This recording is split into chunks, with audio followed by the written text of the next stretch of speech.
За хиймэл оюун ухааны технологи хөгжүүлэх Anthropic компанийн хувьцаагаа анхдагч зах зээлд санал болгох ажиллагаа нь түүхэнд хамгийн том IPO болох төлөвтэй байна. За Wall Street-ийн хөрөнгө оруулагчид тус компанийн үнэлгээг гаргахдаа ихэвчлэн ашигладаг аргачлалаасаа татгалзаж 2028 онд буюу 2 жилийн дараа олох боломжтой орлогод үндэслэн үнэлгээ хийсэн байна. Энэ нь хиймэл оюун ухааны салбарт хурдцтай хөгжиж түүний дэд бүтцүүдэд томоохон хөрөнгө оруулалт хийгдэнэ гэсэн шинжээчдийн хүлээлт өндөр байгаатай холбоотой.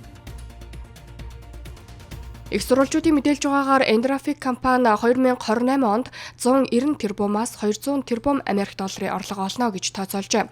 За энэхүү өөрчилсөн төсөөлөл нь өнгөрсөн 5 дугаар сард тус компани олон нийтэд зарласан 47 тэрбум Америк долларын орлогыг төсөөллөөс хэд дахин давсан үзүүлэлт юм а. Банкирууд болон хөрөнгө оруулагчид энэхүү таамаглалд үндэслэн компани үнэлгээ болон орлогын харьцааг тооцоолж байна.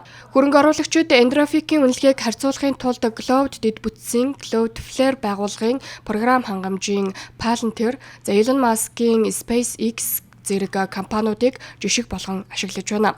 Palantir компани хувьцаа энэ оны хүлээгдэж буй орлогоос 53 дахин өндөр үнэлэгдэж, Америкийн хамгийн үнэтэй хувьцаануудын нэг болсон бол SpaceX болон Cloudflare компаниуд 2026 оны хүлээгдэж байгаа орлогоос 41 дахин өндөр үнээр арилжаалагдж байна. Anthropic компани орлогын өсөлт 2025 оны эцэст 9 тэрбум Америк доллар байсан бол 2026 оны 2 дугаар улиралд 10.9 тэрбум Америк доллар төрж анхудаа 559 сая Америк долларын ашигтай ажиллах төлөвтэй байна.